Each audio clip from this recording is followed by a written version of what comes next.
VLearn is the revolutionary new platform from NOCN Group that enables learning for business for life. Ideal for this generation of swipers, scrollers and touchscreen aficionados, VLearn enhances and personalises every learning experience. Register for a VLearn demonstration today to be in with a chance to win an iPad and be part of our learning revolution.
Since 1878, we forged talents, industrialized skills, and nurtured minds. We all face challenges, but it is how we come together to overcome them that counts.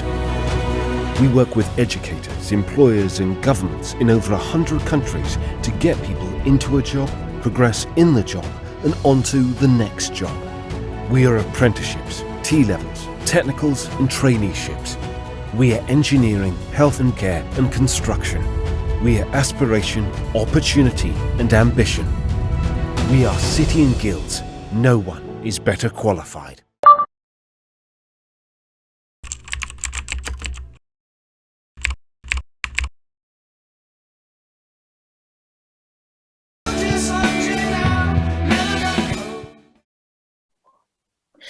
Well, good afternoon, everybody. I hope you're ready to continue what you've been building on this morning at this year's all-important AAC. I hope, like me, you're really glad that we're back focusing on apprenticeships, especially given the uphill road we face as we head into planning for this post-COVID recovery. For those who don't know me, by the way, I'm Kirstie Donnelly. I'm the CEO of the City and Guilds Group, and I'm delighted to be hosting this session later. I will introduce my panel shortly. I also am the co-chair, along with Alan Woods, of FAB, the Federation of Awarding Bodies, that also plays an important role across the sector in respect to supporting apprenticeships delivery and policy. So I'm delighted to be back at the AAC this year, although back in a very different way. Who would we have ever imagined the fact that when we were face-to-face at last year's AAC, with literally the spectre of the pandemic on the horizon, that we would still be not just feeling it, but living the impact a year later, and that the AAC would actually end up being a virtual as a result. But it's great that we are here, at least still virtually, and that we're doing everything we can to continue flying the flag for apprenticeship. So this leads me on very nicely to the topic we'll be discussing today's session with the panel. Is the Levy fit for the future? Tom, if we can put that slide up now, just to give that background, if it's not already up, I think it is. Given that, of course, it's a very different landscape of economy and labour market since we've lived through the pandemic. And let's be honest, it's a question anyway that was being asked even pre-pandemic, you know, how fit for purpose is the levy, but I think perhaps even more relevant now. And I know that it was touched on a little bit this morning in Nick's session with the Minister, trying to probe a little bit more around those flexibilities. So before we get into the panel session, let me just explore some more of the context behind the scenes that's really driving the topic we're going to get into. And Tom is going to be supporting me from technical support. So Tom, please move me on if you can. I don't really want to start by depressing us all with stats, but they are pretty depressing when you digest them in one bite. But I do think it's important that we do set the scene if we're going to be very realistic, really, and take a hard, objective look at where and how apprenticeships might be our way out, actually, if we build in some sensible flexibilities around how we move forward in respect to building productivity for the UK. As you know, and as you can see here, unemployment has spiked with almost over 700,000 fewer people in work in the UK than pre-pandemic. And of course, we know that unemployment is likely to increase again when furlough comes to an end in September. The impact of COVID-19 has been absolutely devastating for some industries, with almost 80% of job losses attributed to a few industries. Of course, we all know about the impact that has been on travel, on hospitality and catering, and on bricks and mortar retail. As I said, in catering and hospitality, there's been 30,000 job losses recorded in 2020, and it has literally been devastated by this pandemic. And so far, no flexibility that we're aware of in order to allow the hospitality and catering sector, for example, be able to continue to use their levy and have an extension to the levy for what has been a situation that's out of their control, but it's still going to need to have apprentices. And of course, it's going to be a sector that will grow back over time. The UK High Street lost 177,000 jobs in 2020, and according to World Travel and Tourism Council, 307,000 UK travel and tourism jobs were lost in 2020. Then, as we know, as I said a moment ago, even pre-pandemic, we were facing a skills shortage, the impact of AI and greater digitisation, which will continue to displace people over the coming 5 to 10 years. So these were all challenges we had coming into COVID, and we still have as we start to look up and beyond. So how is that all playing through into apprenticeships itself and the impact on apprenticeships? If we can move to the next slide, please. So we know that overall apprenticeship starts were down by 18% in 2020. Learners aged over 25 make up 62.2% of starts. And whilst there is no doubt the pandemic is also hitting those aged between 25 and 35, we also know it's younger people who in overall real terms are going to be so badly impacted. When we factor in that higher apprenticeships accounted for 31.5% of starts, up from 17.6% in 2018-19, it does rather suggest that businesses were investing a large proportion of their levy in their current workforces rather than taking the plunge to bring in new talent. And of course, this is clearly going to be an ongoing challenge as we continue through the recovery from COVID. We weren't able to, of course, get data, although later we're joined by Anthony Impey, who will, I'm sure, give us an insight from the SME perspective. But starts among SMEs were down by 50%, more than 50% actually, since the introduction of the levy. So I think we can probably only assume it will have worsened since the pandemic hit. But I'm sure, as I say, Anthony will reflect on that later. And then that statistic, about 81% of all starts were in 4 subject areas. Those subject areas being, if you're interested, business admin, healthcare / public services, engineering, manufacturing and retail. So let's just move on to the next slide. Could the levy be better utilised, which is going to really be the heart of the panel debate we're going to move on to later. According to a Freedom of Information request that was submitted back by the BBC back in February 2020, 5,000 employers relinquished a total of 400 million in the first 8 months that government were able to reclaim unspent levy funds. That equated to a quarter of all levy funds being sent back to Treasury rather than being spent on training as it was intended. And as I mentioned a moment ago, we know that the hospitality and catering sector haven't even been able to use their levy really this past year. Logic would therefore suggest that with a fifth fewer starts in 2020, the amount of unused levy would only have increased potentially since this time. Clearly, with the pandemic raging and many businesses fighting for the survival, how and where do apprenticeships play their important feature as a priority moving forward? Is it even realistic to suggest that businesses should take on more apprentices right now? Or is apprenticeships the only way that we can really truly grow back out of the COVID situation we find ourselves in? All of these questions then lead to even more questions about how might the levy be used more effectively in the short and medium term to help people get back into work and through good training. And what should the levy look like to meet specific skills demands in the longer term as we grapple with the rapid labour market changes? So this does lead me rather nicely onto the panel debate. I should have said at the beginning, we are going to be running some poll questions throughout this panel, and one of them may already have come out to you, the audience, to be thinking about so that you can put your answer in on the poll question in time for when we get to it. There will be a time delay in me receiving the poll answers that the audience are giving us. So do bear with us on that front. So as I said, we're here today to have this debate. Could the levy be better used to support economic recovery post-COVID-19 and beyond? I'm delighted, as you'll see from this next slide coming up, our panellists that I'm joined with today.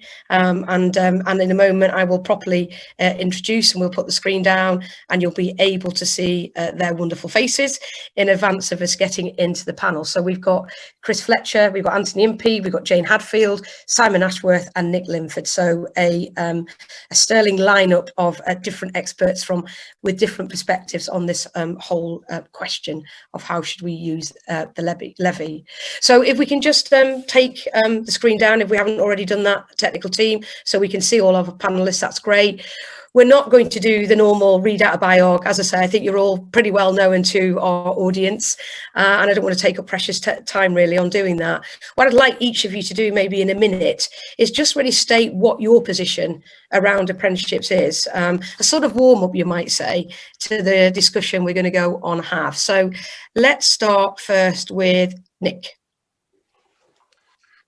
Good afternoon, and thank you. Thank you, Kirstie.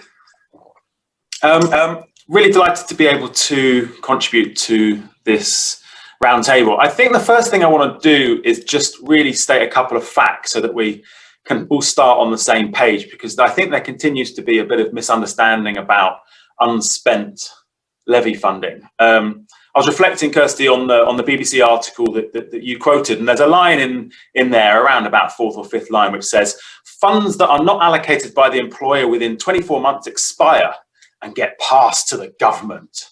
Now, obviously, I've put a bit of a tone of voice, as one does, reading news articles, those pesky journalists. But of course, you read that and you think, oh, that's terrible. You know, it's money meant for apprentices. It hasn't been used. There's a problem there. And it's gone back to the government. And presumably the government are using it to do up ministers' flats and whatever else they do with unspent public funds.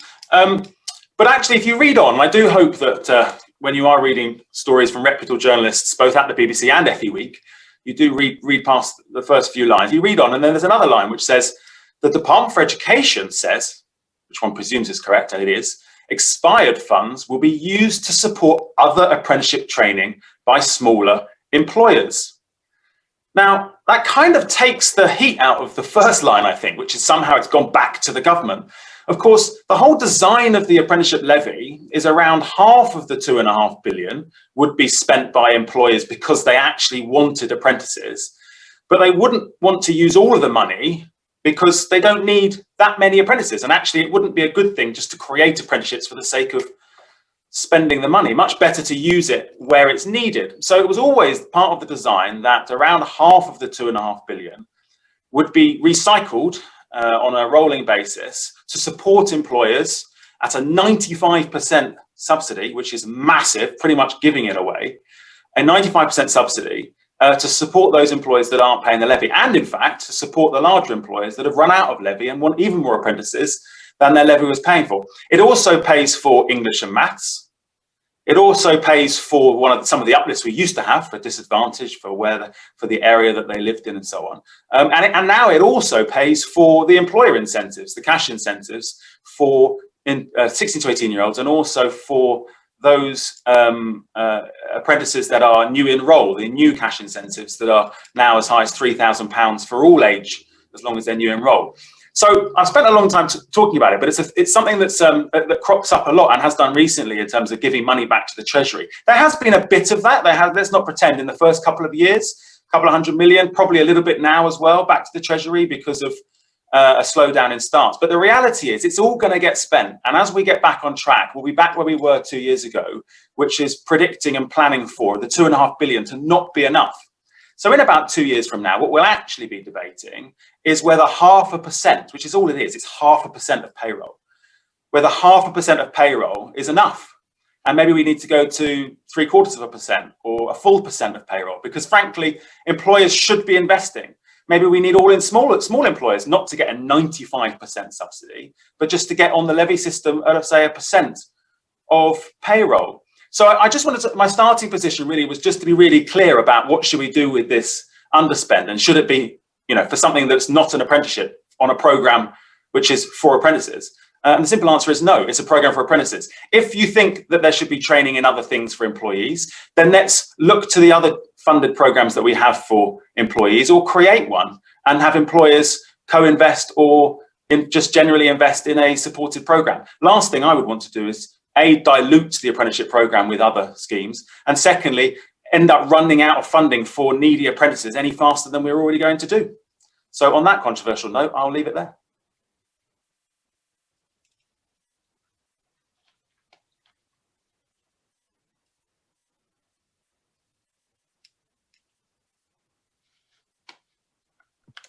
Sorry, I'm now unmuted. Apologies. So just saying thanks very much, Nick, and great contribution there. And I'm sure we'll be coming back to a number of those themes shortly. And I'm very interested in that view of yours. Is it actually even enough? 0.5% is a very good point. Right, let's move now quickly to Anthony and your view. Thank you, Kirstie. Also having problems with my mute button, but I'm here. Some really interesting things that Nick has said, as always. I think the perspective that I want to bring is just to take us back to pre-reforms and the Richard Review and some of the origins of the system as it currently stands. Because at the basis of the reforms that that shaped the system that we now have, the key driver was to help boost the UK's lagging productivity, and an illustration of that, how far behind we are in terms of our productivity, in terms of the global productivity league tables, is that it takes a British worker 5 days what it takes a French, German or American worker to do in 4 days. So there is a big gap between what's happening in the UK and what's happening in the rest of the UK. And it was in an attempt to close that gap that the reforms to the apprenticeship system came about. And obviously those recommendations and those reforms were introduced in a very different economic climate to the one that we find ourselves in now. And the world has essentially turned upside down. And for small businesses in particular, these are really challenging times. Small businesses are invariably impacted by recession worse than larger organisations. They have fewer resources, they have a weaker cash flow, they often operate on slimmer margins. And so the process of recovery from any kind of economic shock always takes longer. In fact, in the financial crisis, while it took large businesses 4 years to recover from the crash, the crash from the financial crisis, it took small businesses 6 years to recover. So 4 years for large businesses, 6 years for small businesses. So small businesses normally take longer to recover from financial crisis,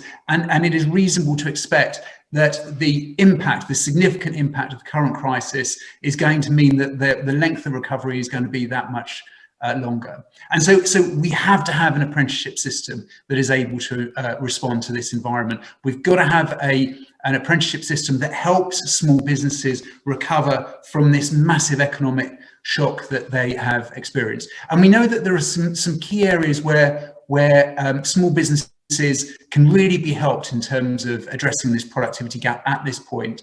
The first is around their leadership and management skills. The second is around tech adoption. So if we're going to target boosting productivity, we go back to the original premise of the existing system and focus on boosting productivity. We really need to boost leadership and management skills and tech adoption in small businesses.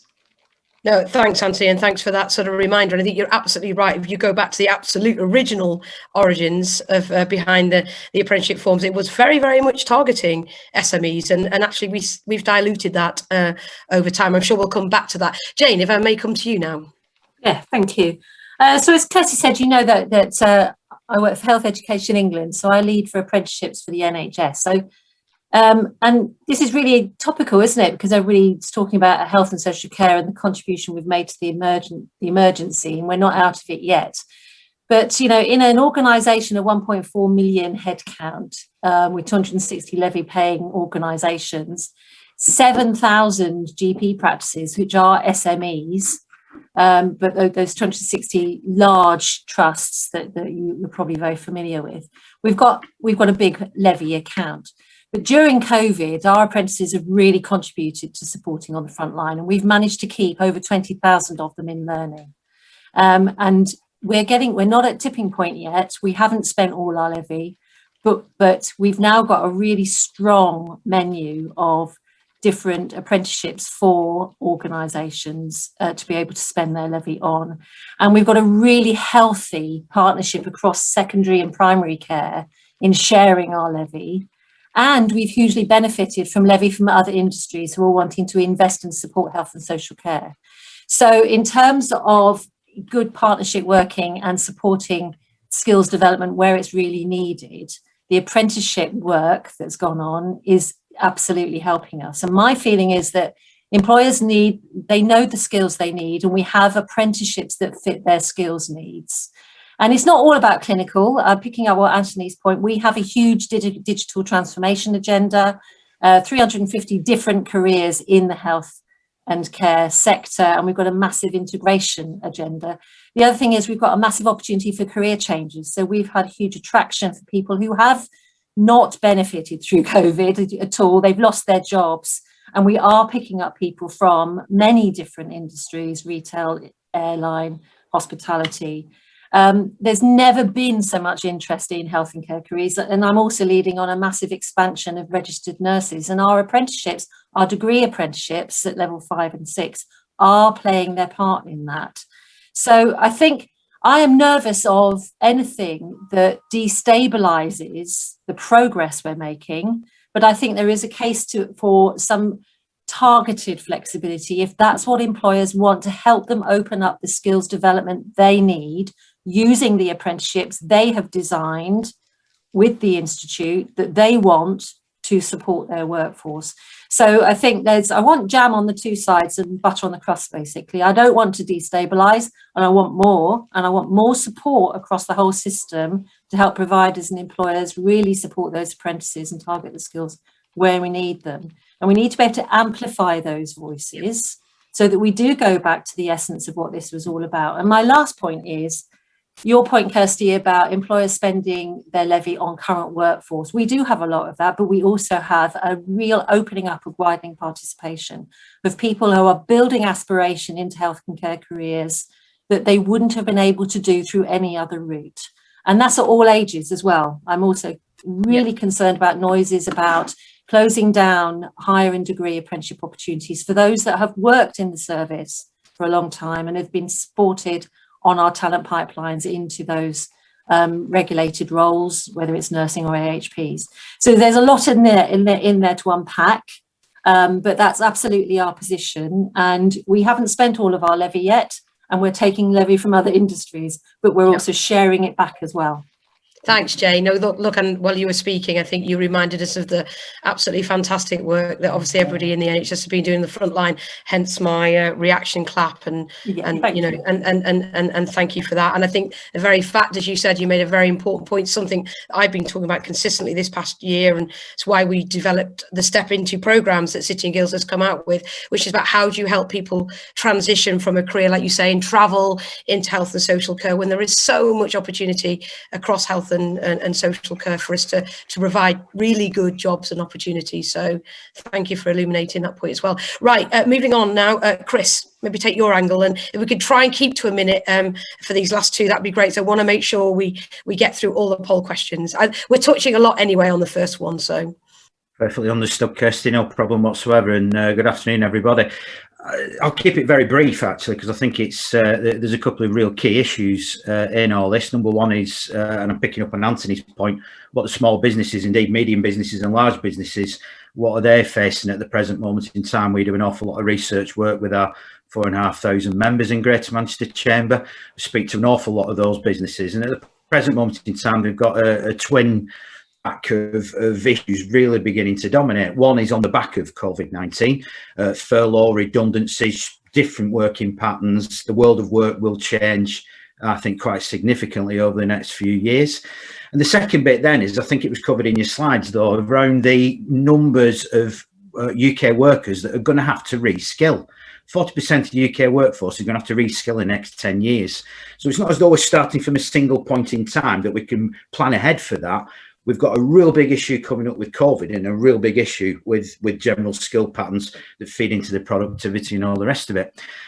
So you think businesses would really get this and really be keen on it. When I speak to a lot of our members about it, they use the currency of apprenticeships. They understand, in inverted commas, what apprenticeships are, but scratch the surface a little bit, dig a little bit deeper. And all of a sudden, you begin to see where the gaps start to appear, where you begin to see people don't quite understand it. The apprenticeship levy was launched, big fanfare. There's a really, bright future ahead for apprenticeships using the levy, one thing or another. And yet here we are a couple of years later saying, well, actually, it's not fit for purpose anymore. What should we be doing with it?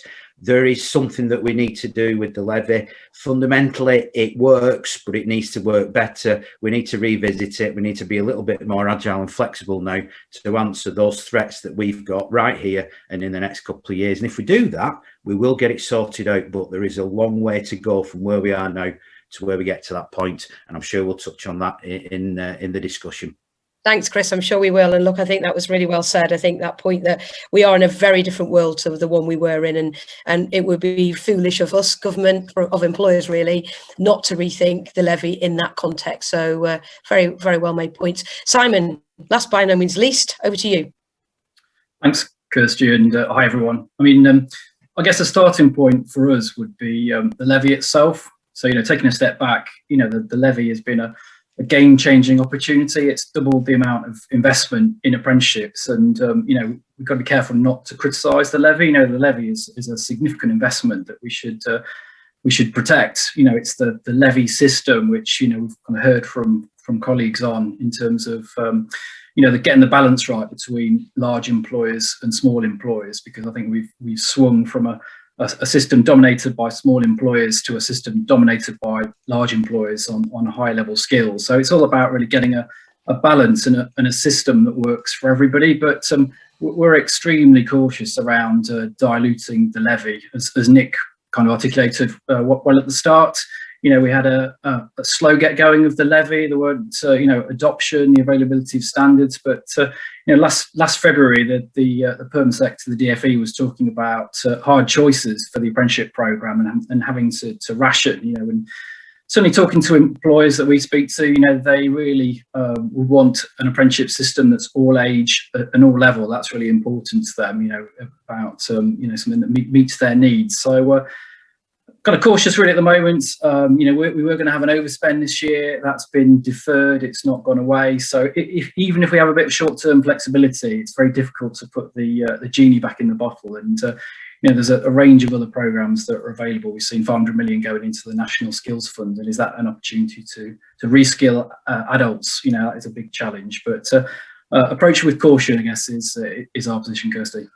Thanks, Simon. Well, look, I think we've really got the debate going already, and so we're going to move into the first poll question. And thank you to our audience who've already been ahead on with their fingers on the buzzer, so to speak. And I've already got the results in for the first poll. But let's just put the first poll question up, just in case any of our audience didn't get to vote first time round. And this was really what we've been debating. But should levy money be ring-fenced to spend on areas of key skills needed to help rebuild the economy? And you'll be interested to know, panel, that actually, unless there's any more votes coming through, and I don't think there are, that we had 52.5% said yes, 44.3% said no, and there's just a small smattering, the leftovers, just over 3%, who still don't know, still making up their mind about it. So interesting there that, split.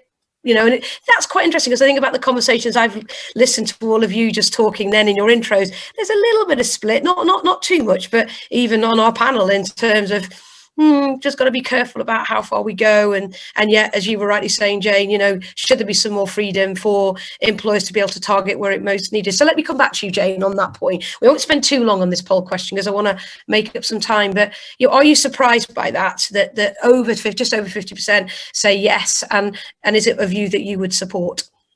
I'm not surprised. That it is a close margin, and I think that's really important that we, let's not go. That's been kind of used before to our detriment. So actually, I think it's much closer than it's apart. And I think that what Simon was saying there about be trepidatious about this and be very careful what you wish for.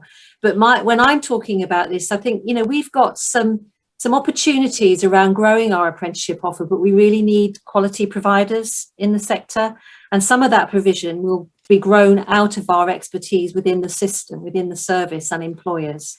And I think there's something about how we, and I'm very much talking about very technical and specialist training, you know, science, healthcare science, that sort of thing, where we do have some deficiencies and we've got new roles emerging.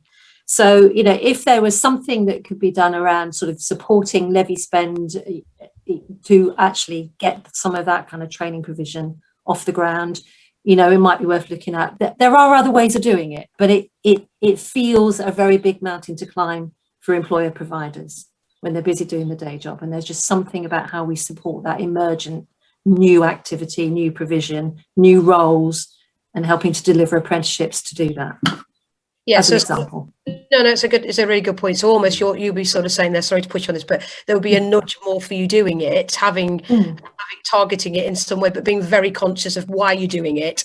Yeah. And not a blanket nudge in that direction. No. Very targeted for some very specific reasons. Targeted, employer-led, about that employer, and about absolutely bringing the marriage of where the roles are required, where the skills are required, and where the expertise is required, and then you plug it with the technical provision expertise, and then you've got the best of both worlds. And then you've got some real attraction for potential apprentices coming into the system through other technical pathways. Thanks, Jane. That's very clear. Well, let's come and get another employer view, so to speak, and this time from Chris. I mean, what would the Manchester Chamber employers say about that view, and do you have a different one? I think, to be quite honest, I think you've got to get the basic system working right across the basic stuff, haven't you? And I think to be brutally honest, and again, just from experience of speaking to businesses, they want people that can do what the businesses are doing now and do it better and more successfully and more productive, rather than looking at what they may need in 3-4 years' time. I think there is a balancing act though, because we can't just ignore, we can't ignore the future and just focus on the here and now. But likewise, we've got to bring it along, because we've seen over the last 12-13 months the rapid increase in innovation, adoption of new technology, new skills required, etc., etc. You'd thought we'd have been doing this 14 months ago. I wouldn't. We've all become Zoom experts, haven't we? So things change, things happen. We've got to pick that up. But at the same time, there is some fundamental basic skills, or dare I use that phrase, that are being, not picked up and not being addressed in the current system. So yes, by all means, I think there's got to be an element of using some ring fencing of funds to look at those new skills and new adaptations. What we can't do that at the expense of what we need now.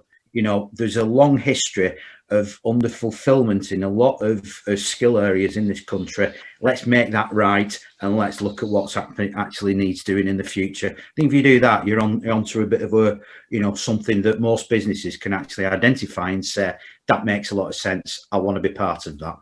Okay, thanks, Chris. So let's come and take a provider view now, and Simon will come to you. Sort of, we've heard there a little bit from Chris, the Voice of Employers, and from obviously, our largest employer, from Jane. I mean, what's your sense of what you're hearing from providers who are at the sharp end, really, of delivering this and working with employers in terms of how they think the levy could be best utilised to solve the sort of today problem that we now have with the COVID context, but also with a mind to the fact we've got to think still longer term?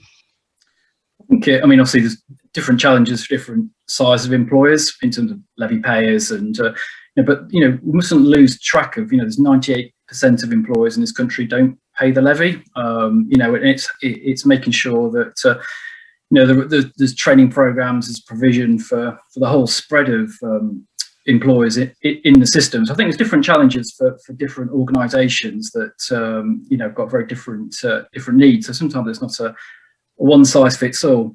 I mean, it's interesting, we heard from the minister talk this morning. I think she kind of deflected away from opening up the levy, and the department's very much focused on new initiatives to try and increase the flexibility. We heard about the flexi job apprenticeships and portable apprenticeships, which it's all about trying to encourage participation in new areas. And we've also got we've heard about the bulk levy transfer system that's coming from August, and I think there's quite a lot of excitement about that, and will that enable large employers to support their supply chains? But I still don't think that that's enough to support some of the challenges that small employers face around training in the apprenticeship system. We've got an arbitrary cap of 10 starts through the apprenticeship system for non-levy paying employers. It just seems very strange when we've got money going back to the treasury or money going unspent, and employers who want and need that growth can't get it. So it's very much a mixed picture depending on the types of employers and sectors, like you said. And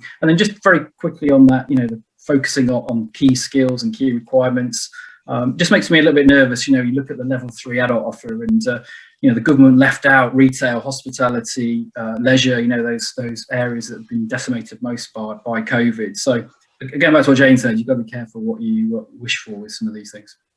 No, absolutely. And just pushing you a bit on there, that was very helpful to get that perspective from your point of view on what employers. I mean, what about providers themselves? Do you is there still a tension, as there often has been, between what an employer is saying they need and what providers are actually delivering or think they want to deliver? Do you think that tension is still very prevalent in the system? And in a way, does that actually play into the problems that we've often got with the levy? I think we've seen a shift, to be honest, from a provider-led market 4 or 5 years ago, where providers had allocations and they worked, with employers. Now employers have got control.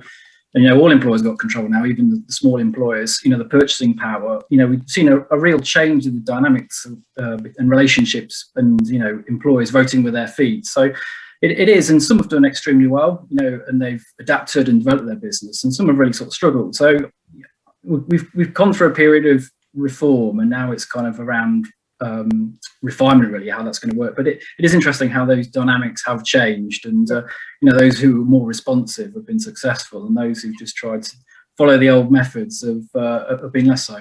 Yeah, no, thanks for that, Simon. That's really helpful. So let's bring Anthony in now, before I let Nick sort of summarise this one section before we move on. But on the point, and Simon said a few points there about SMEs, and we talked earlier, didn't we? You talked earlier about the history, reminding us of the history of apprenticeships and how SMEs were meant to be at the centre of this, but ever since really have very much their voice has been diluted. Do you think some of the things that was talked to this morning from the Minister around flexible, having these flexi apprenticeships, do you think that's part of the solution, or is it much, much more that needs to be done and can be done to bring SMEs right into the fore of this? So I was thinking about this question earlier, and if I kind of reflect a little bit on my own personal experience. So within Be the Business, we are developing our data analytics team, and we had a choice for a member of the team to either do a short, sharp course with General Assembly, which costs £3,000, or to put that same member of staff on a level 7 data scientist program. And for the organisation, for the needs of the business, we put them on the General Assembly course, because actually we needed those skills quickly.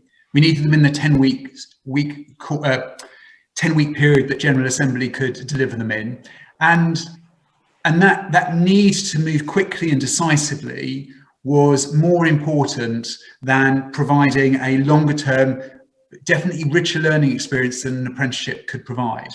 And so when I think about that experience that we have had in our own organisation about a pressing business need and the need for skills that our organisation had, it does point to the fact that maybe we have an apprenticeship system that can't respond to some of the new pressures that organisations are facing in the current economy. We are in a world of massive uncertainty and rapid change, and the pandemic is only the start of a decade-long period of uncertainty and change. And so we've just got to get ready for a very different environment to the one that we left, just over 12 months ago.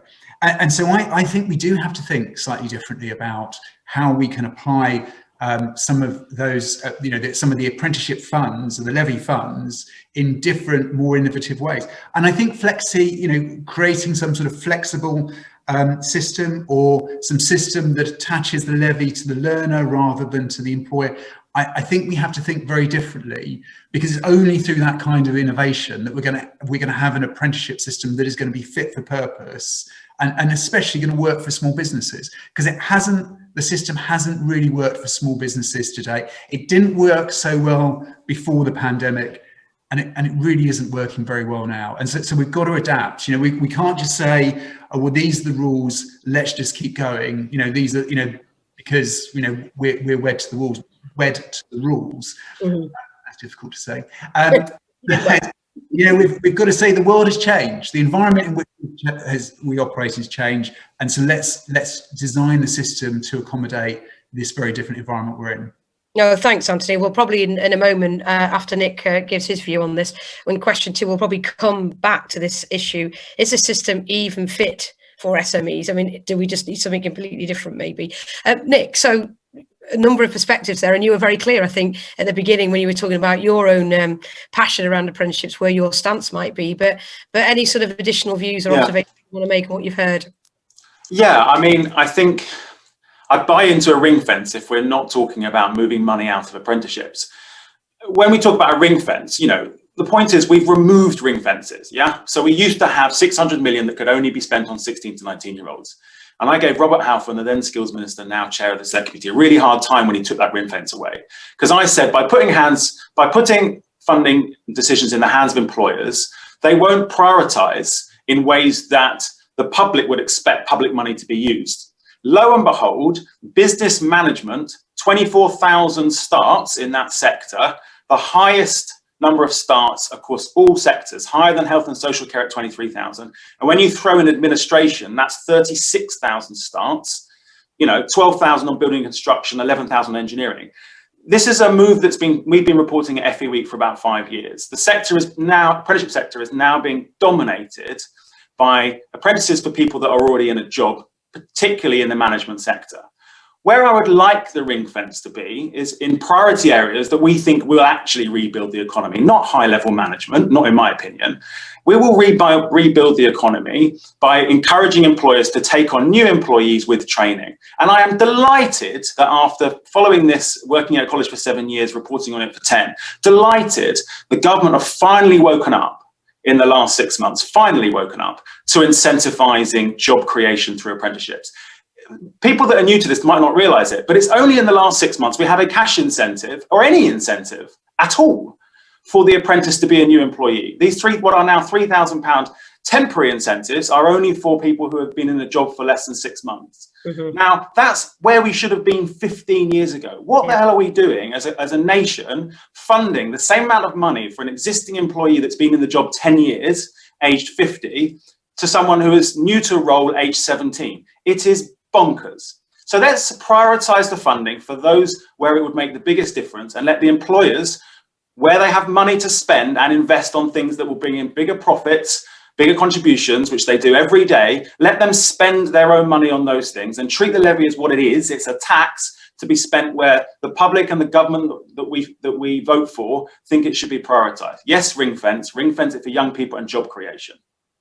Okay, well, look, very, very clear, and a sort of a very clear, clean lines, actually, in terms of what you're proposing there, Nick. I think, as you rightly say, some of the confusion, the tension comes up in terms of how else and what else we're trying to do to maximise and in some cases even some would say dilute the levy. Although I do very much, take Jane's view that, we mustn't forget about the existing, even older worker in the workplace and just how advantageous the apprenticeship programme and the levy has been and needs to be for them. And we can't ignore they are also going to be so badly hit as a result of the consequence of COVID. Right, we're going to move on to question 2. So we're going to run out of time, and I don't want that to happen because these next 2 questions are quite important. And again, our audience have been very, very well behaved and already have been giving us their poll answers. So this one was, and again, we started to touch on it a little bit, how could employers be better supported to invest in apprenticeships again post-COVID-19? What is it going to take to get employers to invest? Notwithstanding Nick's earlier point right at the beginning, which is it even enough? Is 0.5% enough? But we probably won't have time to get into that today. So there were 4 answers that you could have given, or choices. You were forced to make one choice. The options were able to share up to 100% of levy with their supply chain. So hinting therefore, I guess, at Anthony at the SME area too. The other option was able to spend their levy funds on apprenticeships wages. We know that's come up time and time and again through this past year. Never a popular one. one. Certainly not one that's popular with Treasury, and I think there's a lot of divide even with employers on that one. The other one was levy funds to roll for an additional 24 months for those badly impacted sectors I mentioned earlier, sectors like hospitality and catering. And then the fourth option was the levy needs total reform. So that's fundamental total reform to work better for employers, which is sort of where I think Chris was earlier, not completely, but was hinting at the fact we may need to look at the system in its entirety. So what we've had back in as responses, hard to say. Oh, yeah. So we've got a sort of split between 31% who are saying spend it on wages, 37% is the largest answer, roll over for 24 months, and then the two outliers are just over 11% able to share 100% with the supply chain, and then 19% are saying that it needs a total overhaul. So quite interesting, again, quite, interesting split there of views from our audience. So let's see where we might pick this one up. I mean, perhaps Nick, very briefly, let's come to you. I know you've said things about this in the past, and let's try and keep this really brief though if we can. What about this sense that we should be able to use apprenticeship levy on wages, or even wages during this period that we've been in? Do you want to give your view on that? Yeah, I mean, well, my view generally on the poll is none of the above. I wouldn't want to do any of those things, and we don't have the time to go. We have done to an extent in terms of there not being enough money, and I want to prioritise. But I wouldn't do any of those, and I wouldn't upend the system either with major reforms right now, as it's still bedding in and has had a bit of a seismic shake with the pandemic and now the hit to the economy. In terms of wages, well, of course, the Labour Party have decided that that's going to be a very strong policy area that they're going to promote.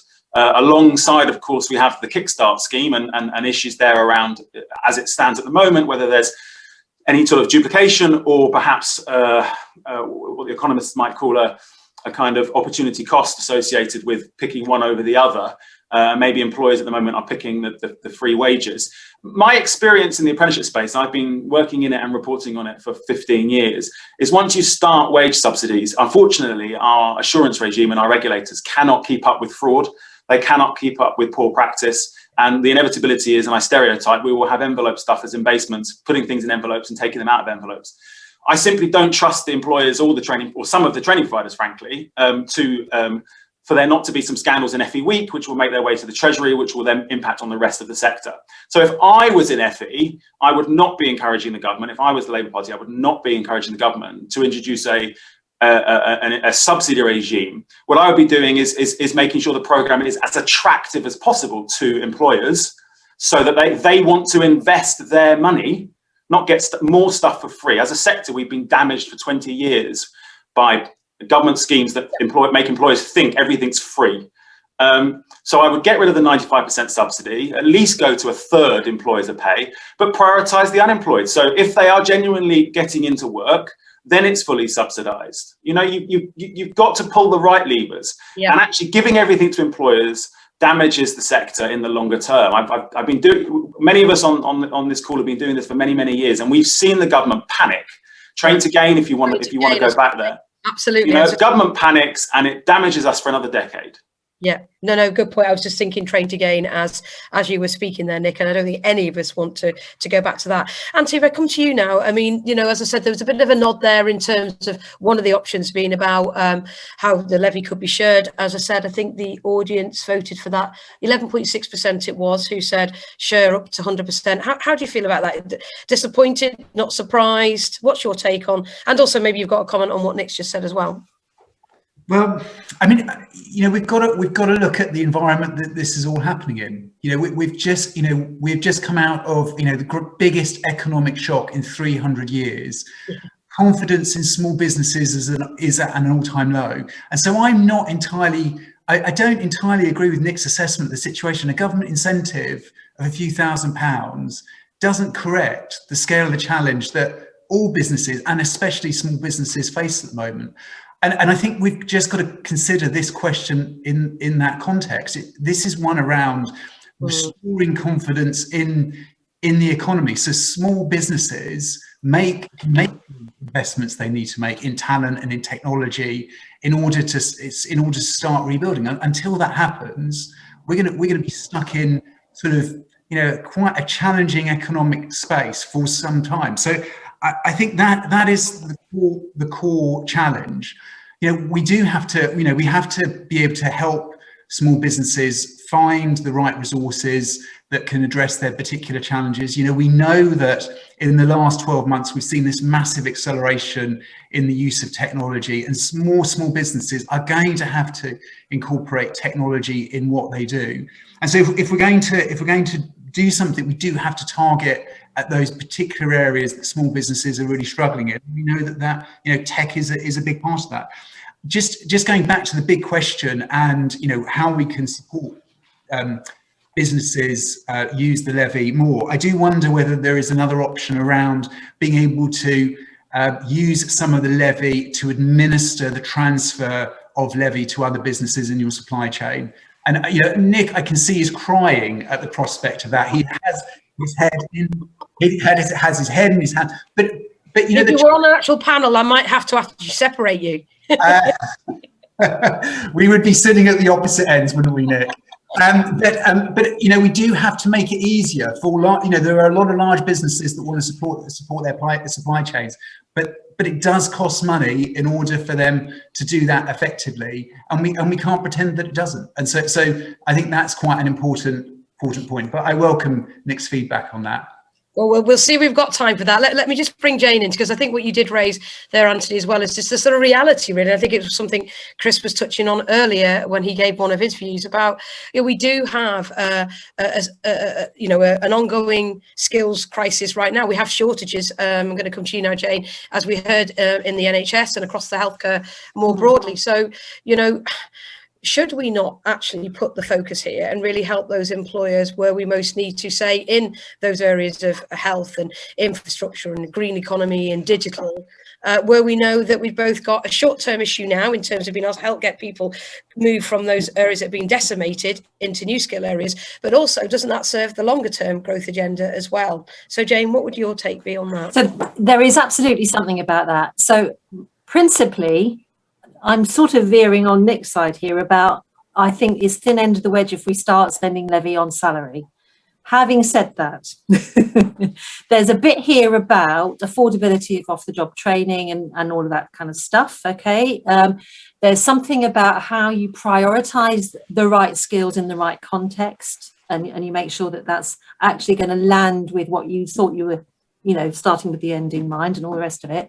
And the other bit is for me, our levy has helped us accelerate some of our skills expansions. So registered nurse degree apprentices, we've aligned, and I know I'm speaking from a big meta organisation, but we have got registered nurse degree apprentices in primary care, in SMEs, in acute trusts, with support from Health Education England, but absolutely buoyed up by our levy and by facilitating transfers as well. And I'm in a very special position because my team are able to facilitate the levy transfers as well.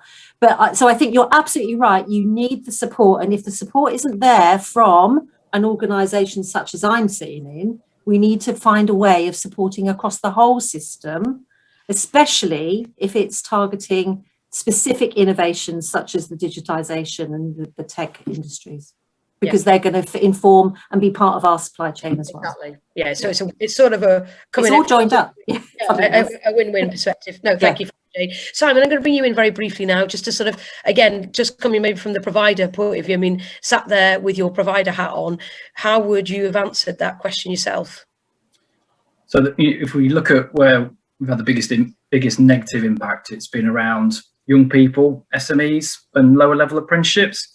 Mm-hmm. So for me, in terms of supporting employers and rebuilding those areas, I think all young apprentices 16 to 18 should be funded separately out of 16 to 19 budget. I don't know why employers have to contribute for those. I think that's the only bit of the system that employers have to pay. I think we need more targeted incentives for young people 16 to 24, thinking kind of post-COVID as well. I think they're really important.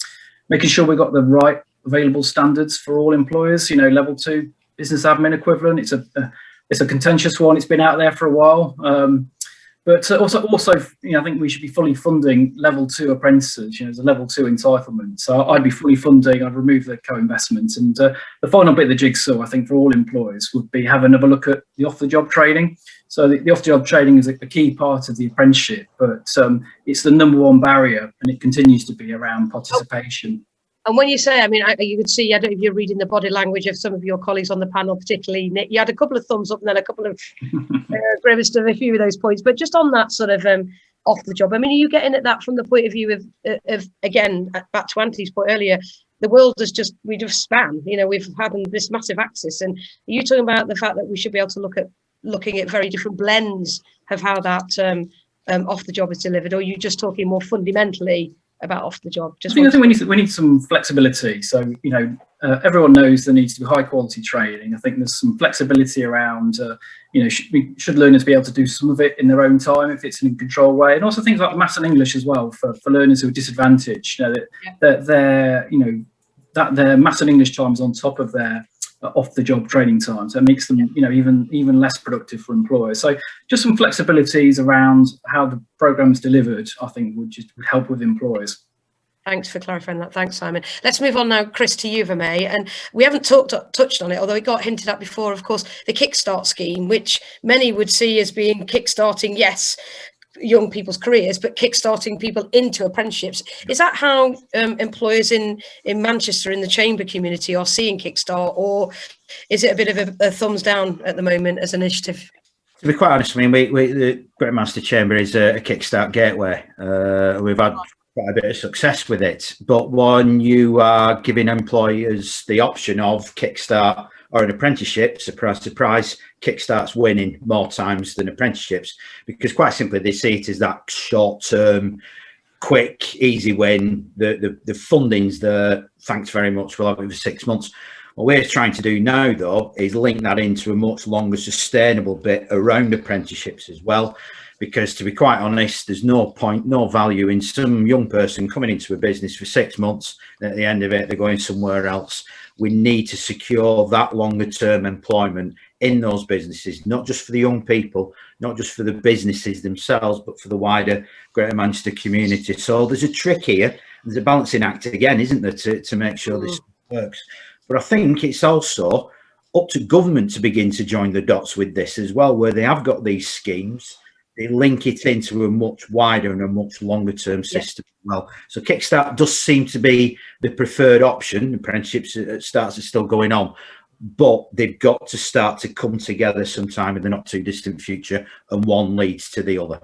So there's a connecting pipe, isn't there? No, that's really great. That leads me on very, very nicely, Chris, actually, to our last question. And again, our audience are ahead of the game. So this next one is around a broader levy. So we asked, do we need a broader skills levy? If yes, what should it look like? We've debated some of this as we've gone along, and it's such a big question. We're not going to get to do really lots of justice to it. But the options for this, the forced options, were employers should be able to spend the levy on whatever training they want. We've sort of covered a little bit of that ground. Levy money should be ring fenced to be spent on in-demand skills. Again, touched on that a moment ago, I think, with Jane. Thirdly, employers should be able to spend on other training if they commit to 50% levy spend on apprenticeships. I think that's where Simon was maybe heading. I might be wrong, but certainly some sort of flex around there. Levy money, know that Nick doesn't agree with that one.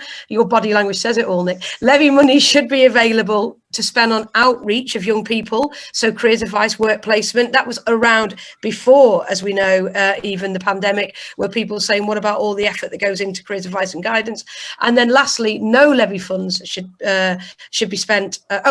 No levy funds should only be spent on apprenticeships. I think what we're saying there is levy funds should only be able to spend on apprenticeships. So what we had in that our audience, actually, interestingly, again, the big split is between 35% saying employers able to spend levy on other training as long as they commit to spending 50% on apprenticeship. So kind of a sort of a carrot and stick And then the other one is 33%. No levy funds should only be spent on apprenticeships. So no levy funds should only be spent on apprenticeships.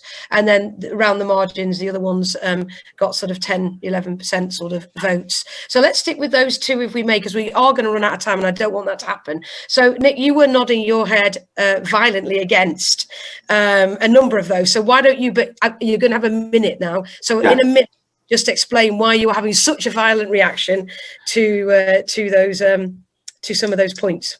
Well, where do people think the money's going to come from? I mean, if they don't want it spent on apprenticeships, then the question should be, do you think that the levy should go up to 1% on payroll, with the remaining 0.5% spent on other things? I mean, it's magic money tree stuff if people think that you know, and if there is money left over, of course you don't want to go back to the Treasury, so spend it on anything that's not giving back to the Treasury. I kind of get that. But I just think we need a bit of realism, and we need to put a pin in this idea that there's too much apprenticeship funding. Just put a pin in it. Everyone needs to stop saying it. If the sector keeps banging on about having too much funding, how do you think that's going to help in Treasury negotiations? It's deluded. I did want to just say one thing in my last 8 seconds. I was totally with Simon when he talked about 16 to 24-year-old incentives. I totally lost him when he said his members should be fully funded for low-level apprenticeships and they should deliver less off the job themselves and let the apprentices get on with it.